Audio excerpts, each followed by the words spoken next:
Hey guys, we're back. Hello, everyone. Part two because Chloe's phone ran out of storage and we've only had about 15 technical difficulties. I don't know Yeah, if you can tell, but it is currently dark outside. it was bright when we started.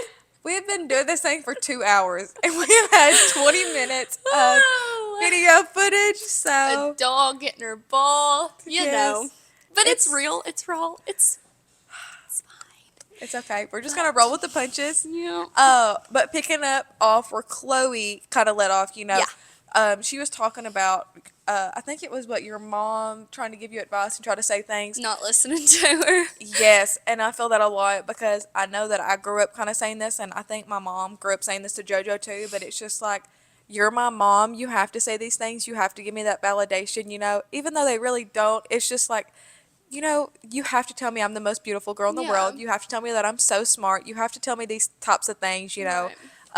And I think that it shouldn't, but it does kind of lose its meaning. Like, whenever you feel insecure and your mom's like, oh, but you're so beautiful, Yeah. and I feel like as I've gotten older, I've kind of changed my perspective on it because it's Hmm. just like I seen, it kind of explained in a way that God, all the verses that it talks about how you're wonderfully and perfectly made, and He made Hmm. us in His image, and He created the whole world in 7 days, but it takes 9 months to grow a person, and Yes. He worked so hard to make you perfect in Yes. His image, and it's just to constantly be looking at yourself and being like, I hate this about me, and I hate the way that I do this, and I wish I could change this, and it's just like, You're critiquing God when you do yes, that. you're Like, literally a masterpiece. So, like I yeah. said, I've tried to really change my thought process on that because I have really struggled a lot with self image issues. And I know we talked about earlier, just like social media gives us that kind of Yeah. fake persona of everything. But yeah, like I said, just really, trying to take Hmm. more into account, that what he says is true, and we are wonderfully and perfectly made, and just not being so hard on ourselves. Yeah. Um, but So, yeah, questions. yeah, I was about to say, let me figure We out. have questions. So, was there a certain turning point, or an exact moment that caused you to like want to change everything? Yeah. So it was a Saturday. I remember this because it was supposed to be like some kind of dance at the school. I don't even know. But I found out again that I was being cheated on. And it was just kind of that moment like, Chloe, what are you doing? Like, this is not the first time this has happened either. And then, like, really that night, I laid in bed and just sobbed. Not because I was upset about it, like, I was a little bit, but just because God was, like, convicting me. Like, my Mm-hmm. heart, it was just so heavy. Next morning, got up and went to church, and I got baptized that day. And it hasn't been a perfect road, it's still life, it's going to be bumpy, there's going to be struggles and mistakes and everything, but that was really the turning point for me. And I know it's not like this huge big story that, something happened, and it doesn't have to be. Like, I know a lot of people are like, oh, I don't really have a testimony, whatever. Like, you do. You have a story. Mm-hmm. And it can be, oh, yeah, I grew up, going to And I church all my believe, like, life. even if it's like a generational testimony type thing, that, like, Yeah.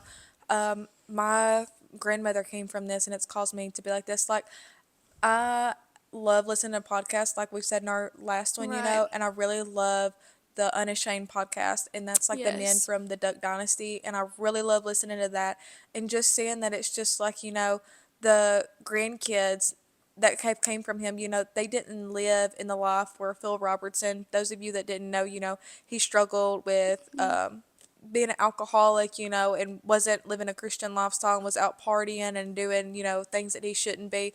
And then, got to a point where he was able to turn himself over to God.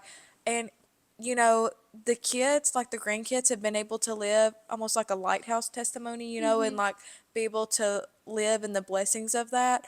But being able to share his testimony, it has an effect and it has changed so many people and convicted so many people and saved so many people Yeah. through his testimony. So, like I said, even if it's something that, you were blessed and, and had a great childhood growing up, didn't have any issues, even if it's something that it's just like my grandmother, my great grandmother, they went through this, God saved them, and, through that and through their faithfulness through God, things like that, we've been able to have, you know, a great childhood and still Yeah. sharing those testimonies.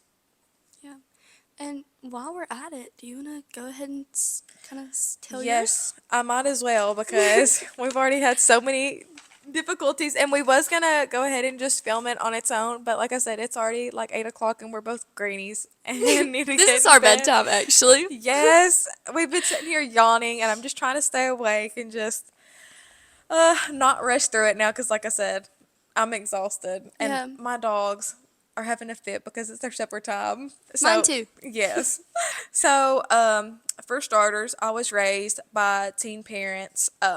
So that is just kind of, a struggle in its own. Um, and I would just want to go ahead and preface this by saying I'm not going to go into a lot of details, Yeah. just for respect for both the parties because I know what I'm comfortable sharing in my testimony, and those that are really close to me in my life and have been there firsthand know the things that we have went through. Um, Mhm. but I'm not really in regular contact with another party in Yeah. this, and I don't want it to be kind of like I don't know what they're comfortable sharing and what point they are in their life. And like I said, just as a respect thing, I just don't want to go into this because I don't want it to come off as like bashing or downgrading. Yeah. Uh, this is just my testimony, and this is just me trying to share my story and what God has done Mhm. in my life, not Yeah. to down anybody else. Or I just keep want to make that anything clear. from Yeah. anybody. So It's like I just said, straight yeah, up respect. yeah, don't want to, it's not that I'm keeping anything from anybody and like not wanting to be like, oh, I don't want to go into the dirty details of my life because I will go into some things that I'm not very proud of, that I have been through. But like I said, just trying to, it just being a respect thing. Yep. Um, so drugs and alcohol did play a huge role in my childhood.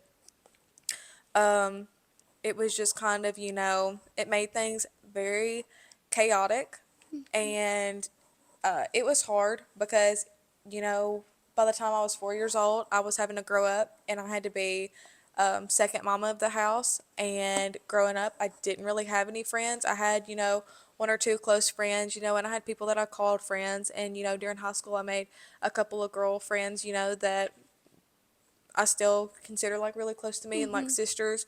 Um, but I wasn't really able to relate to people growing up because it was like I said, from the time I was 4 years old, just kind of having to have like a grown up mentality. And like I always got told, that I acted really mature for my age, but it was just, I was having to worry about bills and like bigger things, and trying to help my mom and, going through things that most children, don't go Shouldn't through. have to Yes, and either. should not have to go through.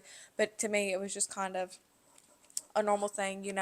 Um, Most of my childhood, I guess you could say we grew up homeless per se. We weren't on the streets or anything like that, but it was just kind of like living with this family member and this family member and this friend and kind of moving around. And there was, times that, we did have our own places, and the church that we was going to at the time supplied us with a place to live, but it was very rare that we just had a place that was called home, just Yeah. ours, and we was able to stay there, and living, whenever we lived with my grandmother and we lived with our grandfather, they done the absolute best they could to make us feel at home. And I'll say, for any family and friends that we lived with, everybody done the best that they could for them to make it feel like it was home to us, and my mom did too, trying to make like whatever she could, Yeah.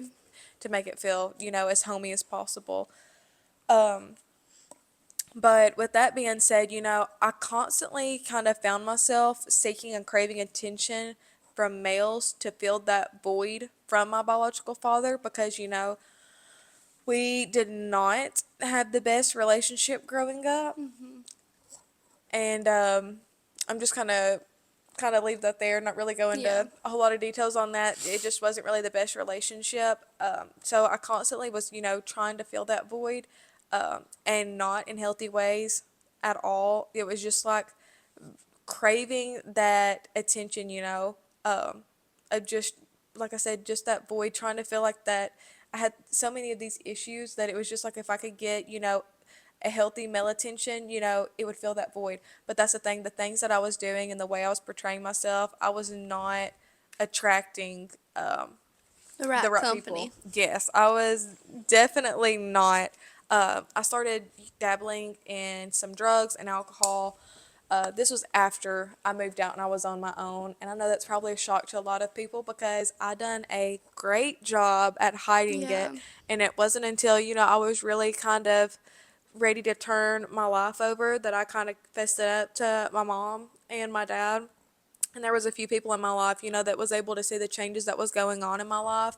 But it just got to one point, it was a really scary situation, and it almost got to like a life or death situation. And I Right. called my stepdad, kind of in a panic, freaking out, and just being like, I've done this and I'm freaking out right now, and I just need, to call somebody and talk to them, and I need somebody to kind of hold me accountable because it was almost just like a sense of desperation because I realized, that my life was just spiraling uncontrollably, Yeah. you know, and it was just all going downhill. So, like, And would you say that was kind of like the turning point in your life?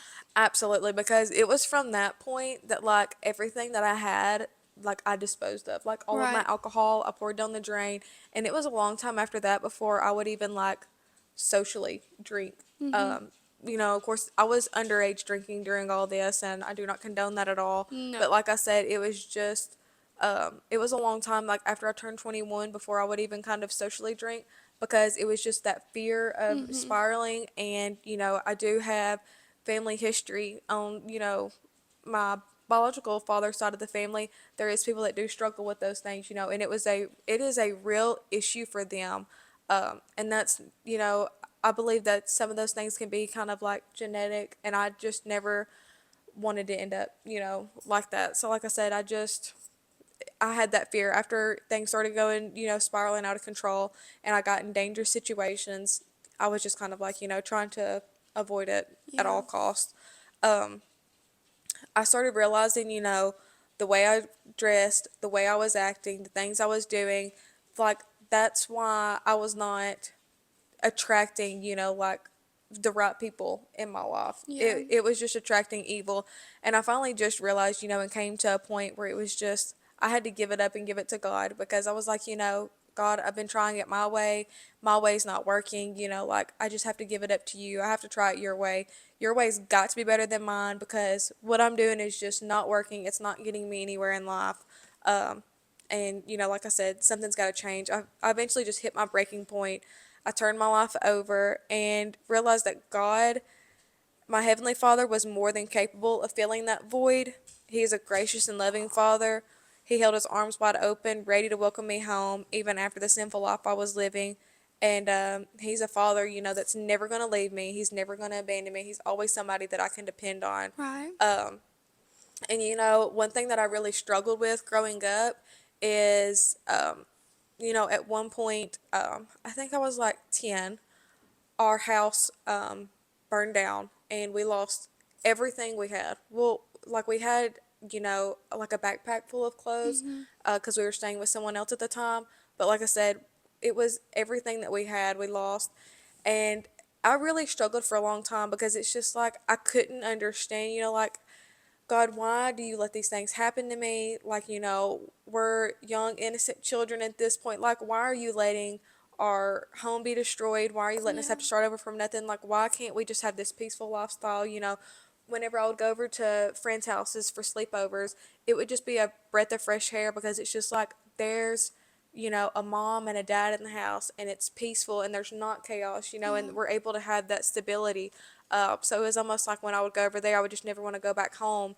And nothing to, talk about my mom because, like I said, she done what she had to do in the situation she was given. She had to work multiple jobs, to try to keep Yeah. us our head above water and different things. But it was just like, I had to step up and become mama number two. So it was, I had to, help a lot with changing diapers and making bottles and, help staying up at night and rocking Mhm. babies to sleep, different things like that because the situation that we were in at the time.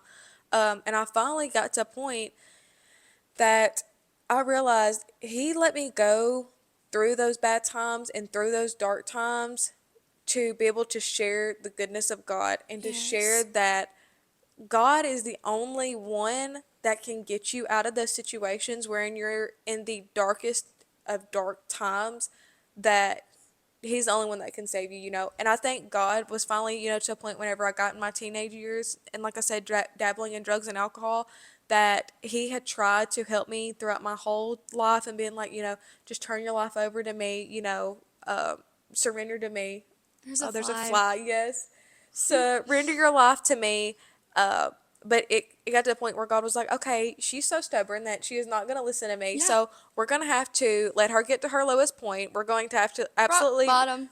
yes, break her, let her just be as low can get, and then build her back up and just finally, realize that, once she tries it her way and she's going Mhm. to be stubborn and want to be in control of everything and just realize that, it's not going to work. Yeah. It's not going to work your way. So, do you think you would say that like the house burning down, obviously, like awful, but would you say that that was kind of a blessing in disguise? It was, yeah, and I believe, after the house burnt down, it was almost kind of like a um a fresh start for Right. us. It was just like with that, almost like in a spiritual sense, it was just kind of like a way to burn away the past, to burn away Yeah. because there was, not there was good memories, but there was also not so good memories, Mhm. that house kind of was a reminder of. So like I said, to have that, it was just kind of like, a period that, this is Yeah. over, that's done. It's not a reminder anymore, and to be able to kind of move on. Yeah, and I think that our theme for this podcast is just, God's glory showing through in Mhm. even the hardest times. Yep. And, I think I've already said this, but it needs to be said again. Guys, y'all are not alone in this. I mean, Mhm. we're two girls right now telling you, our story, our testimony, and I'm sure somebody's went through something similar, and Yes. we'll have more, hopefully, Lord Yep. willing. I hope so. But yeah, after, turning your life over to God, like the first thing for me was conviction. Yes. I'm telling you, whenever I finally hit rock bottom and I just got on my knees and I literally was crying and sobbing and just could not even catch my breath because it's almost just overwhelming whenever you It get to is. such a point of rock bottom that it's just like, God, I'm desperate for anything that you have for me. Just like something has got to be better than this. I know that I have been, so sinful in the life that Mhm. I've lived, and I have not turned to you during this whole time. And I can't imagine how desperate I look, this whole time, not caring, how Yeah. God felt or said, certain things about my life. But then all of a sudden, now that it's gotten bad, now I want to turn to Him. But Yeah. like I said, He welcomed me with open arms, and Right. I just felt conviction about everything that I was doing from that moment on. Like the music that I was listening to, Yeah. the people that I was hanging out with, and that's what I had a lot of people, being like, "What happened? Like you ghosted us, or you didn't want to hang out Mhm. with us anymore." And you just kind of fell off the face of the earth. But it's just, I felt like that was necessary for me to do because God laid it on my heart that it's just like, Mhm. you were looking so much like the world, and I have not Yeah. called you to look like the world. I have called you to look like Christ. Yes. And how is people going to see Christ through you if you look just like the world and if you are Yeah. living such a worldly life and not a cross-centered life? So Yeah. that was the biggest thing, for me was that conviction after, being able Yeah. to hit rock bottom. And then, like I said, that was my like starting over point, really. Yeah. And honestly, like being convicted is such a humbling moment, and it really is, and it's supposed to be because Hmm.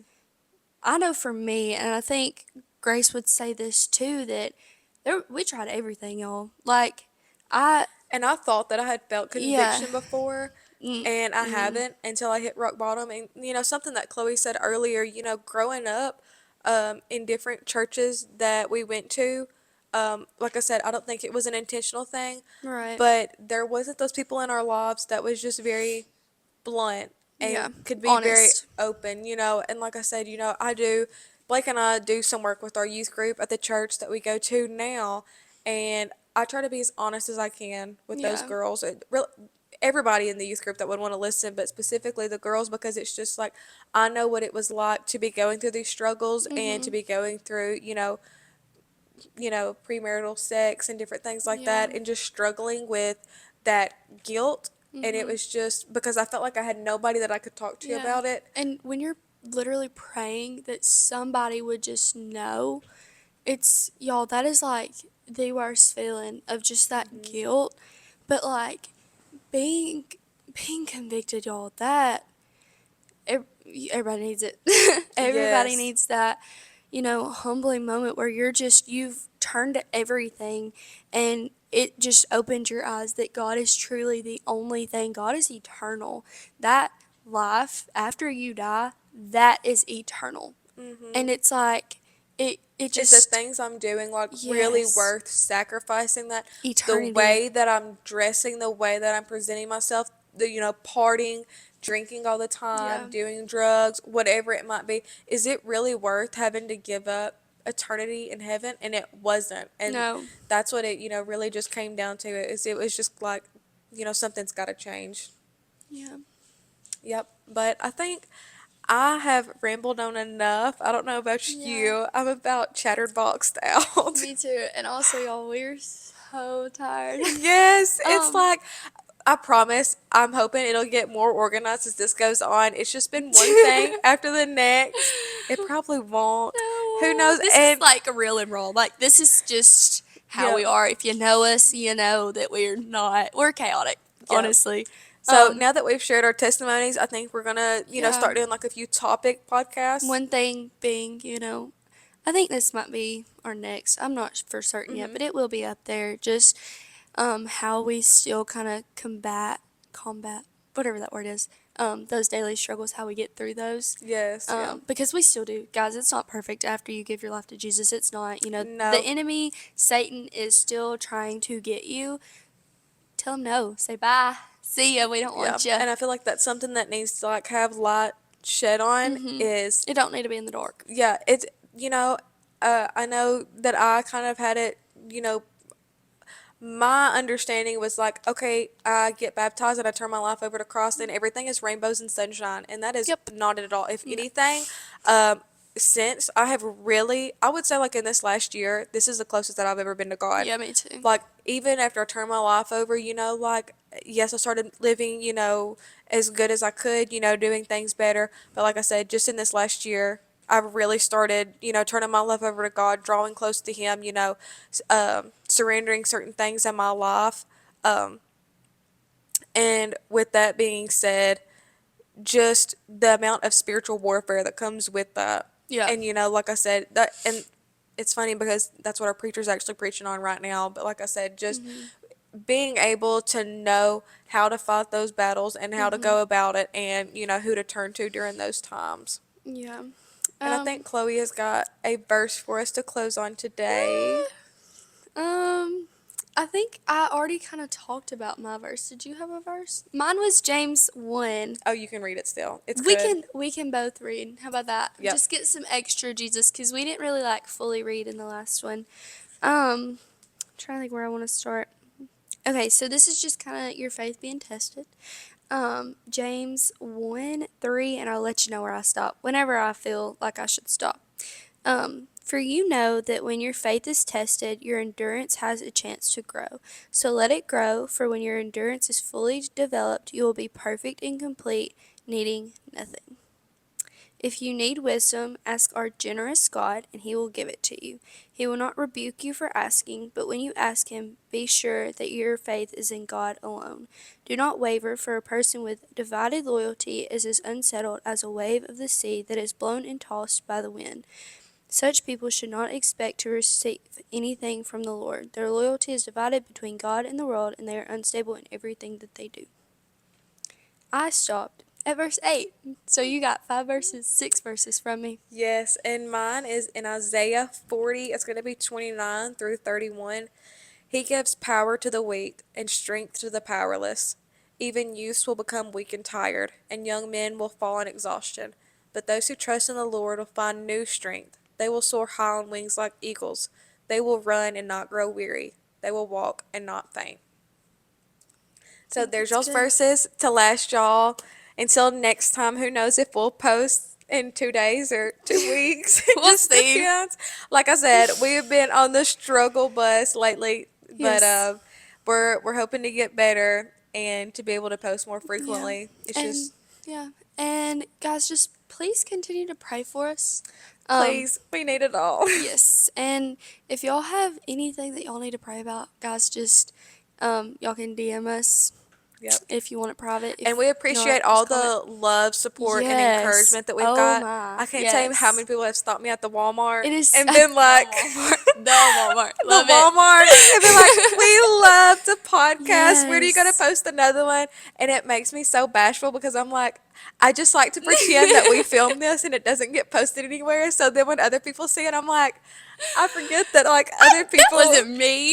Yes. So But like I said, seriously, y'all, thank you. yes, Thank you, thank you thank you, so thank you. much. We could not have done this without God and y'all's support. Absolutely. And we will see you guys next time. Bye. Bye.